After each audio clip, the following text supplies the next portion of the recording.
사도행전 17장입니다. 사도행전 17장 1절부터 9절까지.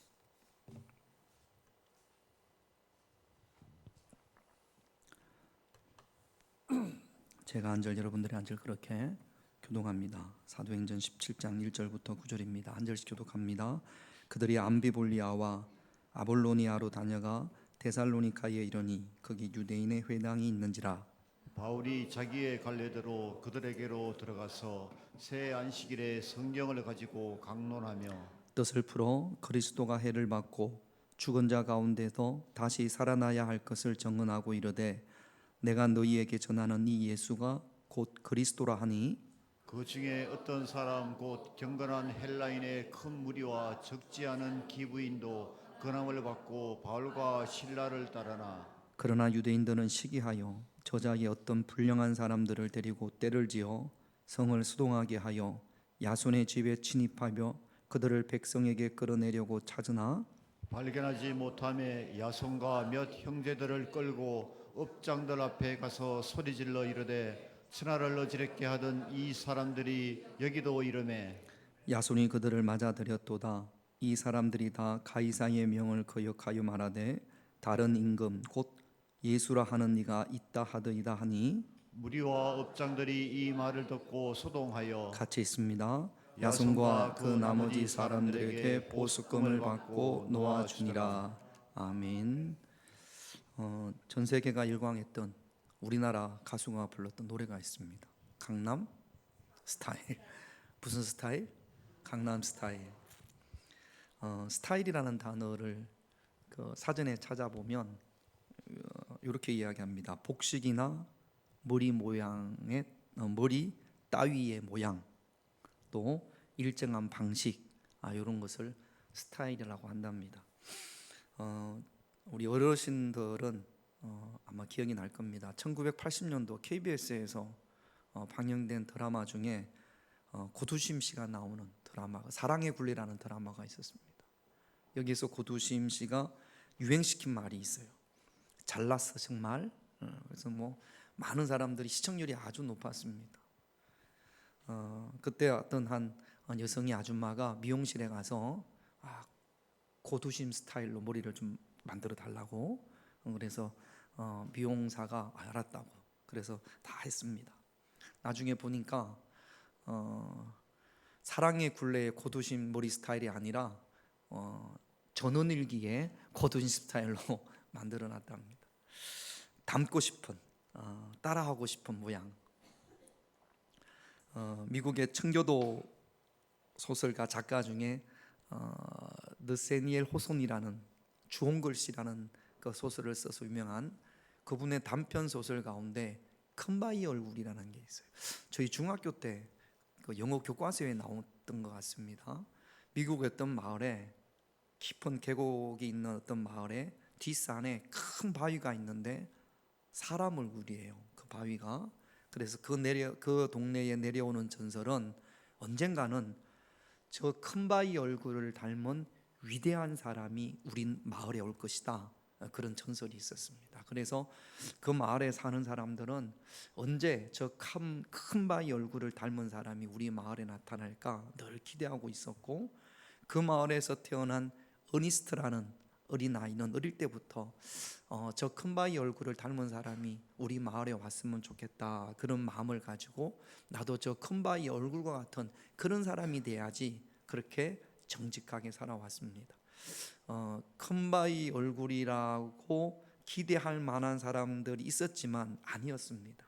오랜 시간이 지난 다음에 그 어니스트가 이제는 나이가 돼서 노인이 됐어요. 그런데 그 마을에서는 이 어니스트는 참 훌륭한 분, 현자로 불려졌습니다. 그런데 어느 날 마을 사람들이 보니까 이 어니스트가 누구를 닮았냐면 그 큰바위 얼굴을 닮았더라는 거죠. 바라보고 닮고 싶고 소망하면 그대로 그 스타일을 닮아가는 줄로 믿습니다. 오늘 우리가 닮아야 될 스타일이 있어요. 바울의 스타일, 예수님의 스타일. 우리가 예수님을 닮아야 될 부분, 그리고 또 바울이 예수님을 닮았는데 위대한 사도였던 바울을 닮아야 될 부분들이 참 많죠. 그 중에 세 가지만 오늘 이 시간 말씀을 드리겠습니다. 먼저 1절 2절을, 오늘 읽었던 본문 1절 2절을 같이 읽습니다. 그들이 암비볼리아와 아볼로니아로 다녀가 데살로니가에 이르니 거기 유대인의 회당이 있는지라. 바울이 자기의 관례대로 그들에게로 들어가서 새 안식일에 성경을 가지고 강론하며. 여기 2절 말씀에 보면 관례라는 말이 나오죠. 바울이 자기의 무엇대로? 관례대로. 이 관례가 스타일입니다. 자기 스타일대로 3주 동안 말씀을 전했다라는 거죠. 우리가 사도행전 1장부터 쭉 봐왔습니다. 작년 8월부터 봤던 것 같아요. 쭉 봐왔는데 이제 사도행전 16장부터 바울의 전도 여행이 시작이 되는데 바울이 이 동네에서 저 동네로 전도지를 옮길 때는 지금까지 보면 반드시 박해가 있었습니다. 핍박이 있었습니다. 한 동네에 들어가서 열심히 전도하다가 이제 이 동네는 내 마음에 안 들어, 나는 여기가 마음에 안 들어, 그리고 옮긴 것이 아니라 어떤 박해가 있을 때, 핍박이 있을 때 어쩔 수 없이 그 동네를 떠나 다른 곳으로 갔다라는 거죠. 우리가 봐왔던 것처럼 비시디 안디옥에서 박해로 인해서 쫓겨나서 이고니온으로 갔고, 이고니온에서는 유대인들과 관리들이 바울을 돌로 치려고 해서, 그래서 도망하여 루스드라로 갔습니다. 루스드라에서는 돌에 맞아 죽을 뻔했어요. 죽다시피 했다가 그래서 결국 거기서를 떠나서 더베로 갔고, 빌립보에서 데살로니가로 올 때도 마찬가지입니다. 매를 많이 맞고 그 다음에 감옥에 갇혔다가 지금 이제 데살로니가로 온 겁니다. 그런데 한 가지 우리가 바울의 그 전도 모습을 보면서 닮아야 될 스타일이 무엇이냐면, 쫓겨났잖아요. 비시디 안디옥에서 쫓겨나서 이고니온으로 갔으면, 그러면 우리가 보통 이렇게 되면 상처받고 그 다음에 또 낙심되고 좌절해서 전도를 안 할 만도 한데, 바울은 전혀 그렇지 않습니다. 쫓겨나면 다른 데로 가서 거기서 또 전도하고, 거기서 쫓겨나면 저마을로 가서 거기서 또 전도하고. 그러니까 바울은 어떤 마을을 떠날 때에 핍박이 오면 이것이 하나님의 신호라고 생각을 하고 다른 곳으로 옮겨서 그곳에서도 포기하지 않고 멈추지 않고 여전히 예수 그리스도의 복음을 전했던 거죠. 나는 여기서 죽을 때까지 이 사람들 말을, 복음을 안 들어도, 예수님의 말씀을 안 들어도 나는 죽어도 이 마을에서만 해야 돼. 그렇지 않습니다. 바울이 복음을 전해야 될 대상이 너무 많은 거예요. 이 사람 아니면 이 사람, 이 사람 아니면 저 사람. 우리가 보통 전도를 해서 이 사람을 전도하고 이 사람을 전도해서 이 사람들이 거부하고 듣지 않으면, 그러면 전도를 포기하는 경우들이 많습니다. 바울은 안 그런 거죠. 말을 안 들으면 이 사람에게, 이 사람이 말을 안 들으면 저 사람에게 끊임없이 예수 그리스도의 복음을 전했습니다. 우리가 닮아야 될 바울의 스타일이 무엇이냐면, 따라합시다. 포기하지 않는 스타일. 바울은요, 포기하지 않습니다. 우리가 전도하다가, 혹시 여러분들 가운데 전도하다가 돌에 맞은 적이 있는 분, 돌에 맞아가지고 거의 죽다시피 한 적이 있는 분, 우리는 그러면 아마 다시는 입도 뻥끗 안 할 거예요. 그런데 바울은 돌에 맞아 죽을 뻔도 하고, 매를 맞기도 하고, 감옥에 갇히기도 하고, 그럼에도 예수 그리스도의 복음을 전하는 것을 결코 포기하지 않았습니다. 어떻게 하면 포기하지 않을 수 있을까? 그렇게 돌을 맞고 감옥에 갇히고 매를 맞았음에도 불구하고 포기하지 않고 복음을 전할 수 있을까? 복음에 대한 확신이 있었던 거죠. 감옥문이 열렸는데, 충분히 도망갈 수 있는데, 충분히 눈을 뜰 수 있는데, 이제 막 시작인데 벌써 막 눈이 막 눈꺼풀이 무거워가지고 밤에 자요. 토요일 날 밤에 일찍 좀 자요. 그리고 주일만큼은 좀 말짱한 그런 정신으로 와야 될 텐데 벌써 이제 15분도 안 지나는데 주로 눈이 감기면 뭐가 열려요? 눈이 감기면 입이 열려. 이렇게 여기 앞에서 보면 웃깁니다. 자, 입은 닫고 눈을 떠요. 크게 할렐루야. 비벼서라도. 지난 월화수 우리 지방 부흥회가 있었어요. 절 말씀을 전하다가 저 같은 목회자는 늘 말씀을 앞에 있잖아요. 그러다가 이제 연합 부흥회니까 제가 앉았거든요. 목사님 말씀이 좀 어려워. 성경 말씀을 막 이야기하는데 막 눈이 가렵기 시작하네. 너무너무 힘들었어요. 그래도 목사가 졸면 됩니까? 안 되잖아요. 어찌든지 깨려고 눈이 감겨지는 게 아니라 눈이 가렵기 시작을 해가지고 여러분들 마음을 충분히 이해합니다. 그럼에도 불구하고 깨우면서 또 말씀을 전해야지. 아무튼 감옥 문이 열렸음에도 불구하고 복음을 전하기 위해서 도망가지 않았단 말이죠. 사도행전 16 그리고 나서 그 간수에게 이렇게 이야기합니다.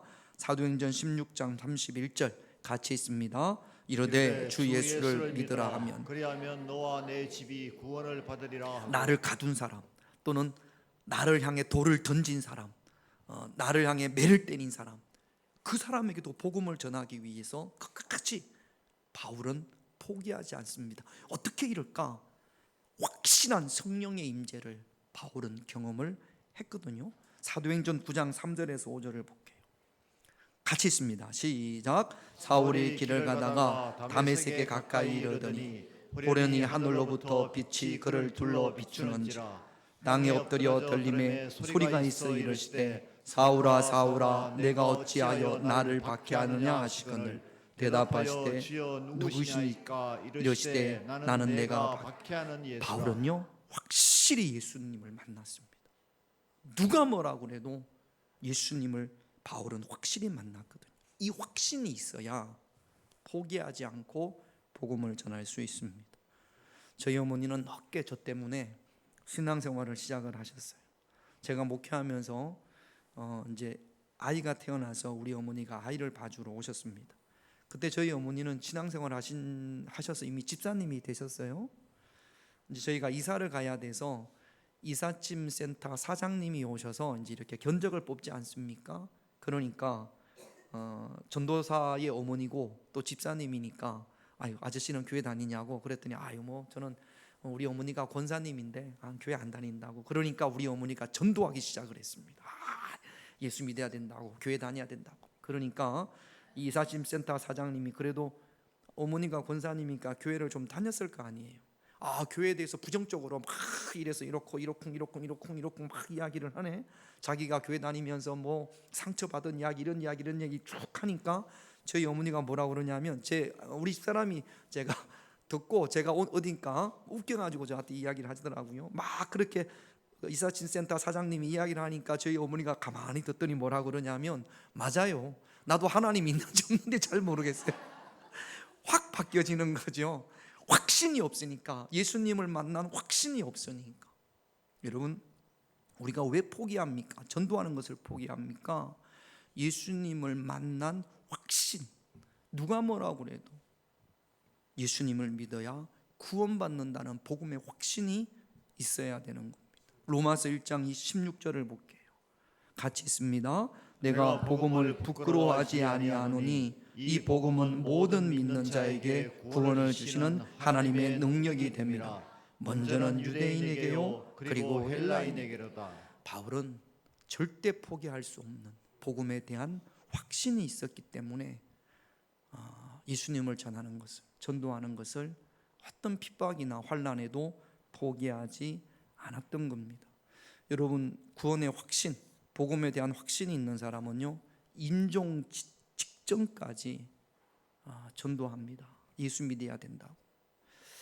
제가 전도사 시절에 신학교 다닐 때 20대 뭐 23, 24 고를 때 중동부 수련회를 갔는데 담임 목사님이 어떻게 따라오셨어요. 그래가지고 밤에 담임 목사님이랑, 그때 그 담임 목사님 한 제 나이 정도 됐을 거고 저는 한 23 이렇게 됐을 겁니다. 어떻게 단둘이 있을 수 있는 시간이 돼서, 그래서 제가 목사님한테 목사님 목회하시면서 가장 기억나는 일이 어떤 일입니까? 그랬더니 그런 말씀을 하시더라고요. 저기 강경 어디 시골에서 목회를 하시는데 그 교회에 나오는 집사님 아들이 서울에 살았는데 뭐 대학이나 이런 것 때문에 서울에 갔겠죠. 20대 초반에 그 집사님 아들이 암이 걸려서 그래서 서울에서 더 이상 치료할 수가 없습니다. 그래서 집으로 내려왔답니다. 근데 오늘날 목사님이 교회 주택에 있는데 이 아들이 찾아왔어요. 그 집사님 아들이 찾아와서 목사님, 기도하면 하나님이 암도 고쳐주십니까? 묻더라는 거예요. 여러분 같으면 어떻게 대답하시겠어요? 여러분들이 목사님이면 어떻게 대답하시겠어요? 아이, 암은 안 돼. 그러시겠어요? 아니면 그럼 하나님이 고쳐주시 그러겠습니까? 뭐 대답을 안 하시네. 목사님이 그럼 기도하면 하나님이 고쳐주시지. 그랬더니 얘가 그러면 제가 일주일 동안 집에 안 가고 교회에서 기도하겠습니다. 그리고는 옛날 시골이 다 마루였잖아요. 마루에서 얘가 일주일 동안 기도한다고 집에도 안 가고 늘 교회 이제 계속 기도하는 거죠. 누가 제가 암이 걸린 20대 초반에 우리 여러분 성도의 자녀가 와서 일주일 동안 고쳐달라고 기도한다고 이렇게 교회에 있으면 제가 집에서 잠을 잘 수 있겠습니까? 목사님도 그러니까 목사님도 내려오셔서 목사님도 이제 철학 기도를 하는 거죠, 같이. 근데 아무리 기도를 해도 이 아이가 낫는다라는 확신이 안 들더라는 거예요. 기도할 때마다 하나님이 데려가시겠구나 그런 마음이 들라는 겁니다. 조그마한 동네니까 소문이 다 퍼졌어요. 아이고, 그 교회 목사가 안 걸린 누구 집 아들 기도하면 낫는다더라. 진짜 낫는가 보자. 동네에 소문이 다 퍼졌습니다. 그러니까 장로님 두 분이 찾아오셔서 목사님 어쩌자고 그런 말씀을 하셨습니까? 동네 사람들이 다 지금 알고 얘 안 고쳐지면 하나님이 없다고 그렇게 다 이야기를 합니다. 목사님 어쩌려고 그럽니까? 얘 안 나오면 목사님 교회 옮기시겠습니까? 그렇게 이야기를 하더라는 거예요. 그래서 이제 목사님 기도하는데 아무리 목사님이 기도를 해도 금식하며 기도를 하는데도 하나님이 살려주시겠다는 확신이 안 들더랍니다. 일주일 뒤에 이 아이가 목사님한테 목사님 이제 집에 가야겠습니다. 근데요 목사님 구원의 확신이 생겼습니다. 예수님이 저를 위하여 십자가에 피 흘려 주심에 확신이 생겼습니다. 뭐 새벽 예배도 하고 수요일 예배도 하고 또 목사님과 이야기도 하면서 이 아이가 하나님에 대한 확신을 가진 거죠. 일주일 전에 지가 걸어왔는데 일주일 지난 다음에는 엎혀서 갔답니다. 힘이 하나도 없으니까. 동네에서 봐봐라 하나님이 어디 있냐, 기도한다고 낫는 게 어디 있냐, 뭐 작은 동네니까 다 그렇게 소문이 났습니다. 그리고 얼마 있다가 그 집에서 연락이 왔는데 임종 예배를 드려야 될 것 같습니다. 이 아이가 이제 오늘 아마 임종할 것 같습니다. 그래서 목사님하고 뭐 이렇게 권사님, 집사님 몇 분이 그 집에 찾아갔어요. 그래서 이제 아이가 누워 있는데 임종 예배를 드리는 거죠. 옛날에 그런 경우들이 참 많았습니다. 임종 직전에 이렇게 예배 드리는. 그래서 이제 찬송을 하는데 이 아이가 목사님 저 좀 안아주세요. 그래가지고 목사님이 이렇게 안았답니다. 그랬더니 목사님 천사가 저를 데리러 와요. 이렇게 하늘의 문이 열리면서 천사가 얼굴이 환해지면서 목사님 천사가 저를 데리러 와요. 그러면서 아버지 엄마가 있었는데 엄마는 집사님인데 아버지는 교회를 안 다녀요. 아버지 그럼 손을 콕 잡으면서 아버지 저 천국 가요. 아버지 꼭 예수 믿고 천국에서 저랑 만나요. 그러면서 목사님 품에서 서로 잠이 들듯이 그렇게 하나님 나라로 갔습니다. 동네 사람들이요 그걸 보고 봐봐라 하나님이 계시지 않냐, 그 아이 천국 같지 않냐. 동네에서 그리고 교인들이 힘을 얻어가지고요 그 아이 천국 가는 거 우리 다 봤지 않나. 그리고 장례식이 끝나고 그 아이 아버지가 그때부터 신앙생활을 시작을 했답니다. 그 아이가 그렇게 하늘나라로 가는 걸 보면서 아버지가 신앙생활을 했고 옆에 있던 고모도 신앙생활을 했고 같이 따라갔던 집사님이 그렇게 울더라는 거예요. 그래서 목사님이 그 집사님한테 아무개하고 참 가까웠냐 가까웠냐 그랬더니 그게 아니라 나는 교회 집사인데도 구원의 확신도 없고 하나님 있는지 없는지도 몰랐는데 걔가 그렇게 하늘나라로 가는 걸 보면서 내가 얼마나 회개했는지 모른다고. 그렇게 해서 적어도 그 아이가 죽으면서 몇 명을 전도했어요? 3명을 전도했어요. 아버지, 고모, 나이롱 집사.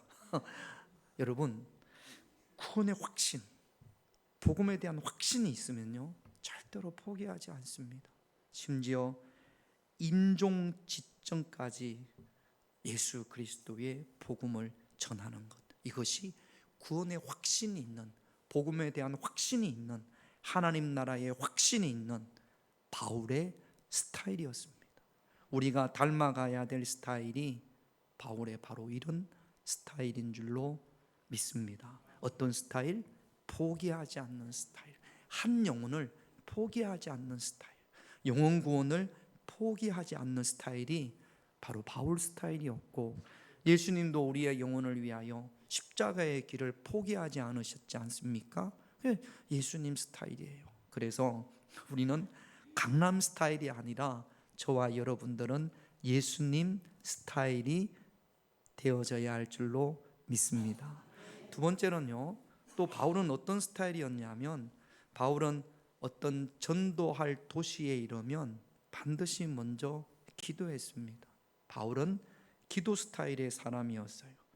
우리가 몇 주 전에 봤죠. 사도행전 16장 13절에 보면 빌립보에 왔을 때 이렇게 합니다. 같이 있습니다. 안식일에 우리가 기도할 곳이 있을까 하여 문 밖 강가에 나가 거기 앉아서 모인 여자들에게 말하는데, 회당도 없고 성전도 없으니까 무엇을 찾아요? 기도할 곳을 찾습니다. 기도할 처소를 찾습니다. 심지어 바울은 감옥에 갇혔을 때도, 매를 맞고 정신을 잃고 감옥에 갇혔을 때, 그래서 그 감옥에서 깨어나서 정신이 들었을 때 가장 먼저 한 것이 하나님 앞에 기도하고 찬송하는 것이었습니다. 이게 바울 스타일이에요. 바울의 습관입니다. 예수님도 십자가에 달리시기 전에 습관을 따라서, 예수님 스타일인 거죠. 겟세마네 동산에 가서 기도했습니다. 기도하는 것은 예수님의 습관이고 예수님의 스타일이었고, 바울은 이런 예수님의 스타일을 그대로 닮은 거죠. 여러분들은 어떤 스타일입니까? 기도하는 스타일입니까? 기도의 반대가 무엇냐면 염려, 걱정, 근심일 텐데, 염려와 걱정과 근심을 확 하나로 뭉치면 아마 번뇌라는 단어가 맞지 않을까 생각을 합니다. 성경에 보면 번뇌 스타일의 사람이 있었어요. 누구냐 하면 이스라엘의 첫 번째 왕이었던 사울입니다. 사무엘상 16장 14절을 볼게요. 같이 있습니다. 여호와의 영이 사울에게서 떠나고 여호와께서 부리시는 악령이 그를 번뇌하게 한지라. 악한 영이 이 사울을 번뇌하게 합니다. 이 번뇌하게 한지라의 히브리어 단어를 직역하면 두려움, 불안, 초조, 이것이 나중에는 미움과 분노로 나타나는 겁니다. 그러니까 사울은 결국 이 번뇌 때문에 다윗을 살해하려고 하는 거거든요. 그래서 사람을 보면 우리 교회를 다니는 분들 가운데에서도 저도 마찬가지입니다만 번뇌 스타일이 있고 기도 스타일이 있어요. 염려가 있을 때마다 바울처럼 기도할 곳을 찾아서 하나님 앞에 기도하는 기도 스타일이 있고, 밤새 염려하고 걱정하고 불안해하고 그렇게 하는 번뇌 스타일이 있습니다. 우리가 예수님을 믿는 예수님의 제자라면, 그렇다면 이전에는 우리가 번뇌 스타일이었어도 이제는 예수님처럼 바울처럼 기도 스타일로 우리가 바뀌어져야 할 줄로 믿습니다.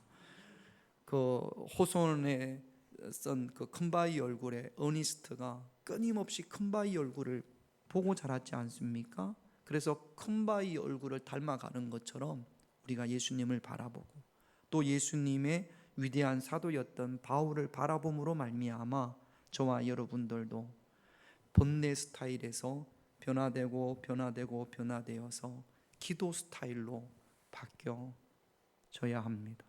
그러니까 여러분, 바울은 이런 예수님의 기도 스타일을 닮았던 바울은 극한 풍랑 가운데에서도 하나님 앞에 기도합니다.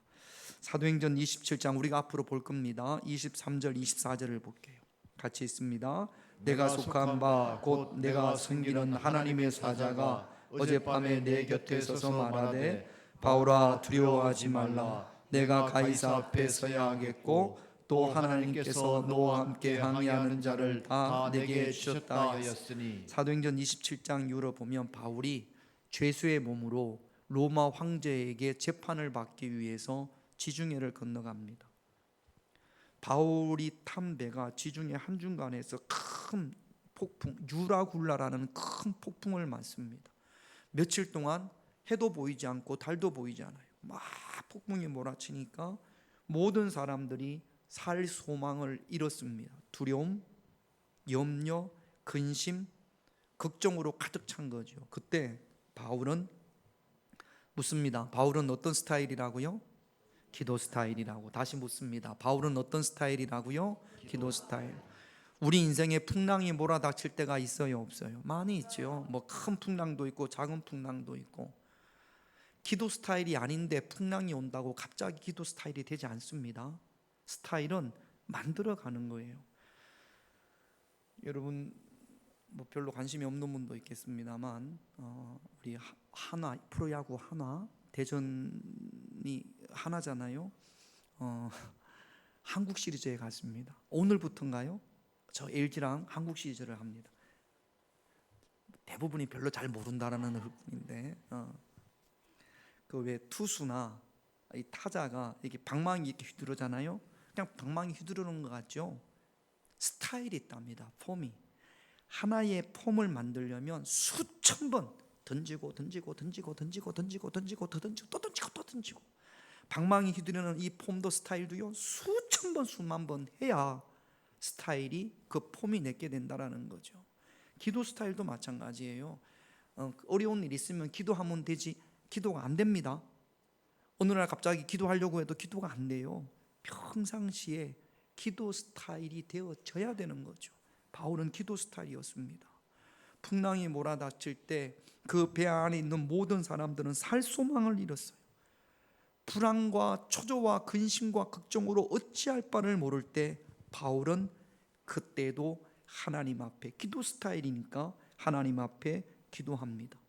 여기 보면 지금 바울이 그 살 소망이 없는 사람들에게 죄수의 신분이지만 바울이 그들에게 어젯밤에 내가 속한 하나님, 그 하나님의 사자가 어젯밤에 나에게 이렇게 말했다라는 거죠. 그거는 어젯밤에 바울이 하나님 앞에 뭐 했다라는 겁니까? 기도했다라는 겁니다. 바울은 어떤 스타일이니까? 기도 스타일이니까. 어때요? 여러분 기도 스타일입니까? 번뇌 스타일입니까? 번뇌가 몸에 배인 사람도 있고 기도가 몸에 배인 사람도 있어요. 저와 여러분들은 우리 예수님을 믿는 사람들이잖아요. 예수님처럼 기도 스타일로 변화되고 바뀌어져야 될 줄로 믿습니다. 그러니까 바울이 기도 스타일이었던 바울이 신분은 죄수 신분이지만 기도 스타일이었던 바울이 살 소망을 잃어버린 군인도 있고 뭐 상인도 있고 자유인도 있고 신분으로 봤을 때 그 배에 있는 웬만한 모든 사람들은 바울보다 위에 있습니다. 그런데 그런 사람들을 향해서 바울이 뭐라고 큰 소리로 외치느냐? 사도행전 27장 25절을 볼게요. 같이 있습니다. 그러므로 여러분이여 안심하라. 나는 내게 말씀하신 그대로 되리라고 하나님을 믿노라. 살 소망을 잃은 사람들에게 여러분 안심하십시오. 내게 말씀하신 하나님을 믿습니다. 이렇게 이야기할 수 있는 스타일은 어떤 스타일만 이렇게 이야기할 수 있어요? 기도하는 스타일. 기도할 수 있는 기도하는 스타일만 기도함으로 말미암아 하나님의 응답을 확신하고 살 소망을 잃은 사람들에게 이렇게 이야기할 수 있습니다. 안심하라. 내게 말씀하신 하나님을 믿노라. 그렇게 선포할 수 있는 겁니다. 여러분 기도 스타일이 되시기를 주님의 이름으로 축원드립니다. 또 하나 오늘 본문 말씀에 보면 바울이 데살로니가에서 복음을 전했어요. 3주 동안 회당에서 예수 그리스도의 복음을 전했습니다. 예수님이 그리스도라는 복음을 전했습니다. 그랬더니 두 부류가 나타납니다. 바울이 전한 복음을 듣고 이렇게 반응하는 두 부류의 반응이 있는데 4절 5절을 볼게요. 같이 있습니다. 그 중에 어떤 사람 곧 경건한 헬라인의 큰 무리와 적지 않은 귀부인도 고난을 받고 바울과 실라를 따르나 그러나 유대인들은 시기하여 저자의 어떤 불량한 사람들을 데리고 떼를 지어 성을 소동하게 하여 야손의 집에 침입하여 그들을 백성에게 끌어내려고 찾았으나 두 반응이 나타납니다. 경건한 헬라인은 유대인이 아니에요. 헬라인임에도 불구하고 우상숭배를 거부하고 하나님을 믿고자 했던 사람, 이들을 경건한 헬라인이라고 합니다.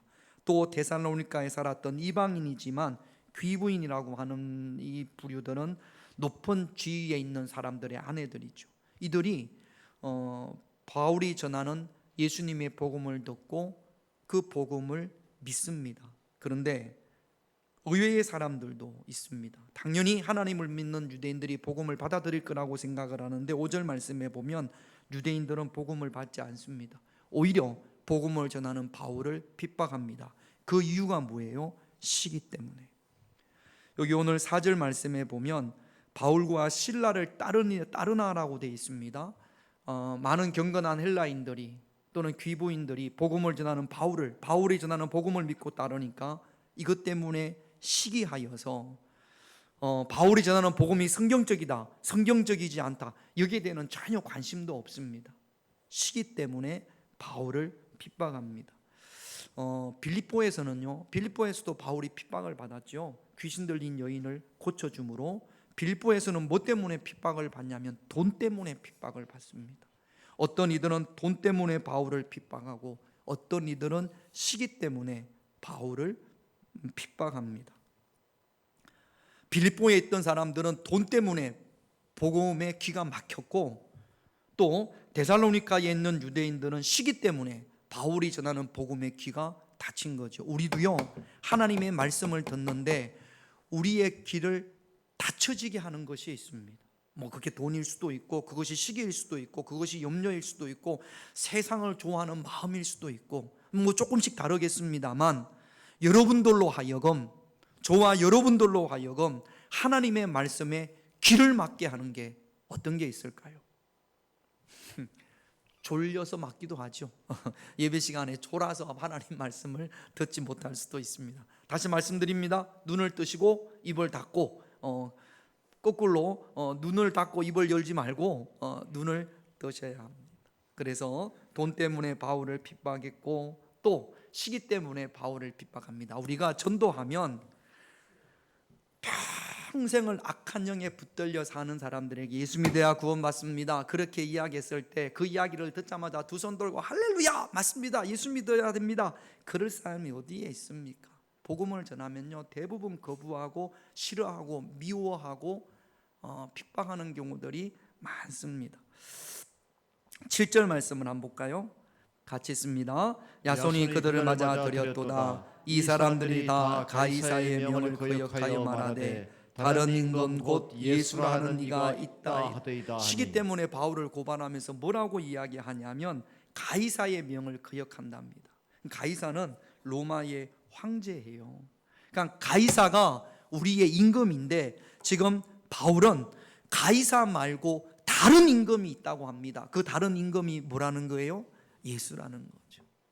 여러분, 예수님은 이 땅에서 그 로마의 황제처럼 막 지배하고 다스리고 이게 아닙니다. 예수님이 그랬거든요. 나의 나라는 따로 있습니다.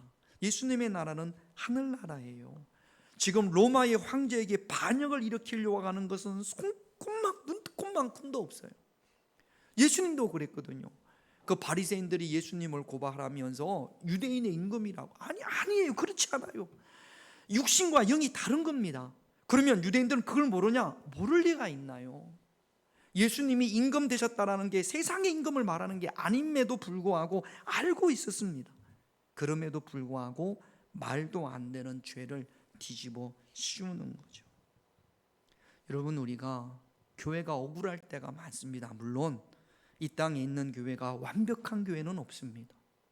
하지만 세상으로부터 억울하게 손가락질을 당하는 일도 있고 억울하게 욕을 먹는 경우도 참 많습니다. 우리가 예수님을 전할 때도 참아야 되고 또 어떤 것들은 억울하게 누명을 쓸 때도 없지 않아 있습니다. 그럼에도 불구하고 예수님도 그랬고 바울도 그랬고 쫓겨나면서 거기에 더 분노하고 억울해하고 화를 내고 이런 경우들이 없습니다. 지금도 마찬가지예요. 2000년 전부터 세상은 늘 언제나 끊임없이 교회를 무너뜨리려고 하는 거죠. 작은 거 하나 이유를 들어서 모든 교회가 다 그런 것처럼 그렇게 이야기하는 경우들이 얼마나 많은지 모릅니다. 예수님이 이렇게 말씀하셨습니다. 마태복음 5장 11절 12절 같이 있습니다.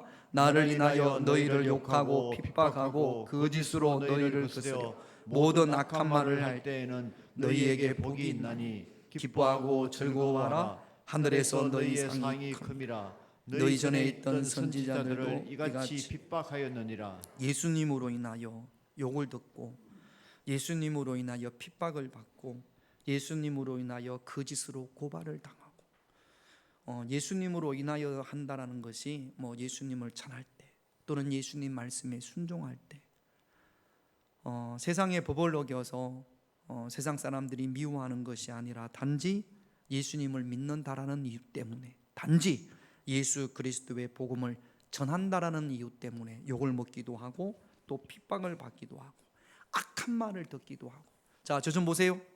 저 좀 보세요. 저 좀 보세요. 여러분 어떻게 예수님 때문에 욕 먹은 적이 있습니까? 예수님 때문에 핍박을 받은 적이 있습니까? 오늘 예수님은 그러셨거든요. 나 때문에 욕을 얻어먹고 나 때문에 핍박을 당하고 나 때문에 악한 말을 들을 때 너희에게 무엇이 있나니? 복이 있나니. 다시 묻습니다. 너희에게 무엇이 있나니? 복이 있나니. 어떻게 여러분들에게는 복이 있습니까? 없습니까? 이것으로 인한 예수님으로 인하여 욕을 먹고 핍박을 받고 예수님으로 인하여 악한 말을 들음으로 인한 복이 있습니까? 없습니까? 이런 복을 좀 누리시기를 그러려면 우리가 어떻게 해야 돼요? 내가 볼 때는 전도해야죠. 전도하면 사람들이 비웃고 사람들이 우습게 알고 그런 이야기를 듣더라도 예수님이 그랬잖아요. 기뻐하고 즐거워하라. 하늘에서 상이 큼이라 그렇게 말씀을 하고 계십니다. 우리가 평생 예수 믿으면서도 이런 복이 없다면 그렇다면 하나님이 예수님이 크게 기뻐하실 것 같지는 않습니다. 나중에 이제 우리 모두가 하늘나라 갈 거잖아요. 할렐루야. 천국 갈 거죠. 할렐루야. 우리 여기 보면 93세 되신 우리 장범수 권사님하고 저 뒤에 6살 먹은 유현이랑 같이 예배를 드리는데 우리 모두가 한 명도 빠짐없이 다 하나님 나라 갈 거거든요. 예수님 앞에 갔을 때 예수님께서 아무개야 너 세상에서 뭐하다 왔니? 라고 물으면 여러분 뭐하다 왔다고 말씀드리겠습니까? 저는 세상에서 이런 일 했습니다. 뭐하다가 왔다고 말씀드리시겠습니까? 예수님이 기뻐하실 일은 뭘까요? 하나님 저 공부 열심히 해가지고 이런 대학 갔습니다. 아이고 참 잘했네. 그러실까? 하나님 저 주식 투자해가지고 이만큼 돈 벌었습니다. 그러면 아이고 참 잘했네. 예수님이 그러실까요? 우리 예수님이 어떤 것 칭찬하실까요? 오늘 말씀에 보면 영혼 구원을 위해서 예수님을 위하여 욕을 먹고 예수님을 위하여 악한 말을 듣고 예수님을 위하여 핍박을 받을 때 아마 그 한두 가지 정도는 예수님한테 할 말이 좀 있어야 되지 않을까. 제가 주님을 위하여 이렇게 욕을 먹었습니다. 제가 주님을 위하여 이런 핍박을 받았습니다. 아니 정확하게 말을 많이 하지 않아도 한두 가지 정도는 예수님한테 이야기해야 될 것들이 있어야 되지 않을까요? 저는요 예배 시간에 졸다가 왔어요.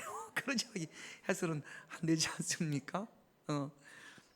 여러분 세상이 우리를 욕하고 핍박하더라도 그들을 향해서 분노하고 그들을 향해서 주먹을 쥐는 것이 아니라 예수님처럼 오히려 그들을 위해서 긍휼히 여기고 기도할 수 있는 그런 저와 여러분들의 모습이 되어져야 할 줄로 믿습니다. 이것이 누구 스타일이에요? 예수님 스타일이에요. 누가복음 23장 34절을 볼게요. 같이 있습니다. 이에 예수께서 이르시되 아버지 저들을 사하여 주옵소서. 자기들이 하는 것을 알지 못함이니이다 하시더라. 자기를 십자가에 못 박는 사람들을 위하여 기도합니다. 요 스타일을 스데반이 그대로 닮았고 또 요 스타일을 바울이 닮았고 이제 누가 닮아야 되죠? 다시 이제 누가 이런 예수님의 스타일, 자기를 십자가에 못 박는 이들을 위하여 기도해준 요 예수님의 스타일을 스데반이 닮았고 또 이 예수님의 스타일을 바울이 닮았고 이제 이 예수님의 스타일을 누가 닮아야 되죠? 내가 닮아야죠. 누가 핍박을 하더라도 누가 악한 말을 하더라도 오히려 그들을 긍휼히 여기고 기도해 줄 수 있는, 용서할 수 있는 예수님 스타일로 자꾸 바라보며 기도하며 예수님 스타일로. 그래서 나중에 여러분들이 연세가 많이 들었을 때 여러분 주변의 사람들이 아이고 당신 누구를 닮았군요. 다시 한번 당신 누구를 닮았군요. 예수님을 닮았군요. 머리 모양도 뭐 스타일에 따라서 누구를 따라가지 않습니까? 당신 누구를 닮았군요. 누구를 닮아야 된다고요? 예수님을 닮아야 된다. 따라합시다. 나는 예수님 스타일. 다시 한번 나는 주님 스타일. 할렐루야.